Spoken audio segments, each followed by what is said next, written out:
ఆ రోజు ఆ రోజుల్లో కరువు ఉన్న సందర్భాల్లో మరి దేవుడు ఏం చెప్పాడు? కెరీతు వాగు దగ్గరికి నువ్వు వెళ్ళు అన్నాడు. ఇంకేమన్నాడు? కాకోలంతో నేను నీకు ఆహారము తీసుకొస్తాను. మనమైతే ఏమంటాం?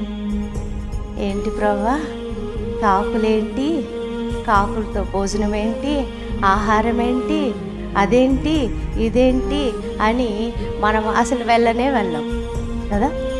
మన పరిస్థితి అయితే విధేయత చూపించడానికి అంత ఇష్టపడం. కానీ ఏలియాకి ఎంత విశ్వాసం అంటే, దేవుడు ఏ విధంగానైనా నన్ను పోషించగలడు. ప్రైజ్ ది లార్డ్, హల్లెలూయా. ఎంత గొప్ప విశ్వాసం కదా.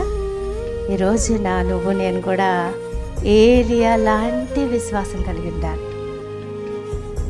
దేవుడు ఏదైనా చేయగలిగిన సమర్థుడు, సామర్థ్యం కలిగిన వాడు అని చెప్పి మనం కూడా ఏలియాలాగా విశ్వాసం ఉంచితే ఏలియాలాగా దేవుడు మనల్ని కూడా పోషిస్తాడు. Praise the Lord, hallelujah.